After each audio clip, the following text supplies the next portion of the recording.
Yep. Right? Mm-hmm. But then you got people like, I ain't gonna say myself because I'm just starting. Let me say people who've been out here, like Scoot the Kids, Saint 300, Easy Racks. They gotta do a lot to get there. If the resources could come together, I feel like the situation would be a whole lot bigger. Because now it's more eyes, more attention, and more vibes, which mean more people coming, which mean more shows, different money, different people getting opportunities. Oh yeah. Do you feel like Fort Wayne has any gatekeepers? Yeah, for sure. Do I think it's negative? No. I just feel like you just need to put yourself in a position as an artist to be respected in that space. Because think about it, for them to even be in that space, it's a lot on the line for them, good or bad. They can't just put their name out there for you if you're not going to take it as serious as they are, or if you're not going to push it forward past what they've already done. So I understand it for sure. You just have to level up to a point that's where what you're doing is accepted in that space. Hell yeah. Have you done any shows in Fort Wayne? I just did my first one Hell yeah. March 2nd, or last night. Shout out to Maxine and In Motion Productions. Shout out to Ed too. Shout out to Tubbs, DJ, crazy. That was a vibe. Cross Tavern is a nice spot to have a show. For that show to be labeled rap and poetry, for me to try to be an all-around artist, and I was able to display a poem and also two forms of two different songs that I felt like related to me and also the people in the crowd at the time. It was a great experience. Like I really feel like that's almost every artist's first show. Like that's their dream, for it to turn out like that. Like it was. I'm real appreciative of her for that opportunity, and for the people that showed up for not only myself but for the event as a whole. It was a real good turnout. Hell yeah. Where do you see yourself in the next 2 to 3 years in hip hop and in life? If I'm being bold, I'm thinking a Billboard chart. I'm thinking MOE, which is a label me and my business partner started. I see that being a recognized label for the Midwest. I see myself working with a lot of different artists in a lot of different categories: hyperspeed, boom bap, R&B, trap. You know what I mean? Like I'm pretty versatile, and I'm not opposed to working with different artists. So I feel like a year ago, I was dropping my first solo project, The Summit, Dope Shit, The Summit. And to go from that to where I am now, a year later, you give me 3 years, sky the limit for real. Yeah. Yeah. Do you want to live in Fort Wayne? Do you want label talks? As far as living in Fort Wayne, if it wasn't for the weather, I'd kick it here. Yeah, Fort Wayne isn't a bad spot, for real. And it could be turned into something it could be turned into a great place. Is it a safe spot? Would you say Fort Wayne? Okay. I mean, yeah.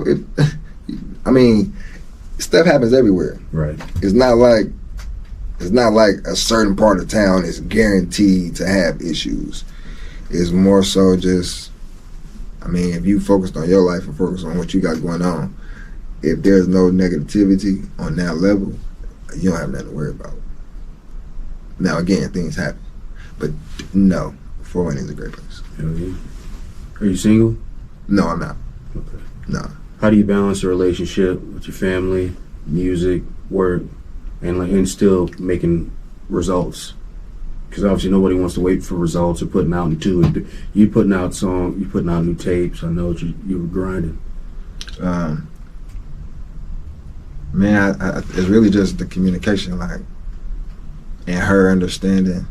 Like, she see it with her own eyes. It's not like I have to force it on her or I have to beg her. She see it. She see where I started from when I first got here 2 years ago to me doing my first show now and everything in between.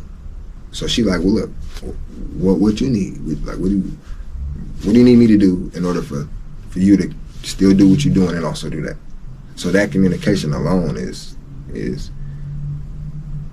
like one of the top 3 best things in the relationship, because we're able to keep a balance on emotions and on like workload.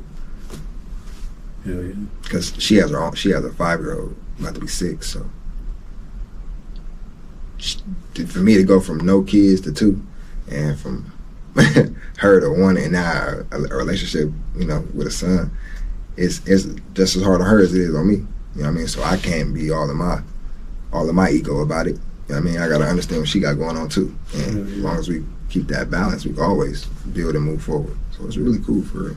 And she was a great support system last night. So yeah, she really helped me out when it came to being prepared.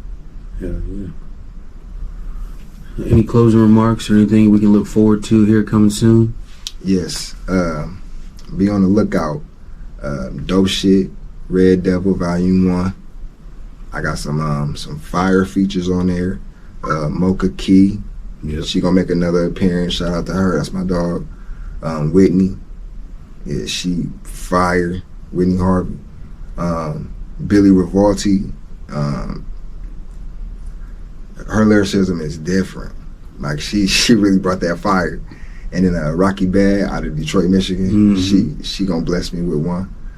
Shout out to her. I got another tape that I'm gonna drop alongside that called Dope Shit Addicted. This is more catered towards straight like the women crowd. Like I'm trying to named a few female artists. I was like, okay. Yeah, but this is like the vibe of this tape is different. The Dope Shit Red Devil, that's like, well, let me start right here. My Dope Shit series. It's 3 tapes. It's Dope Shit Dog Food Volume 1, Dope Shit Red Devil Volume 1, and Dope Shit Blue Magic Volume 1. Each tape is a different vibe. Mm-hmm. Dope Shit Dog Food, that's like heroin. That's the illest of the dope, So, I mean, in my mind, what I thought about it was the 90s. That's the 90s music. That's when they gave you the, the illest, the gangster rap, Mm-hmm. Just that talk for real, like it was there. So I try to bring that essence to that tape. Red Devil, that's like a pill. That's like ecstasy. That's like I'm in the club. I'm turned up. Okay. I'm trying to party. I'm trying to do a lot right now. Hell yeah. So I had to bring the ladies to come through and slide, because who turned the club up? Females, always. Exactly. Who bring the crowd out? Women. Exactly. So I feel like having that, I need to have a balance. Because the women, they want to party, but they also want to be serenaded. Want to be, just have a cool down moment sometimes. A good balance. That's where that addicted come in. Okay. I call it addicted. Because when you hit that dope, that's what happened to you. You get addicted. You know what I mean? So, and then I got Blue Magic coming, probably spring of 2025. That's more so. That's that powder. That's that hard times. When you're really going through something, when you really need to just listen to a story, and you really just need to hear something that you could relate to. I'm trying to get at on that tape. So I hit you with the dope 90s. I hit you with the club, the party, the turned up, and then I hit you with the real, like the real deal. Soak this up. Mm-hmm. And then I got the summits on the side. Just little testers. You ready? Little testers. Yeah, for sure. Hell yeah. Yeah, for sure. I got some videos. I got like 4 or 5 videos. Me and T Zank got a song called Motion Okay. that me and him gonna put in the work here in another month or two. So yeah, I'm really just working. I'm really just trying to really establish myself as an artist here in Fort Wayne and just build on that for real. Hell yeah. Thanks for stopping by, man. No, for sure. I appreciate you having me, man.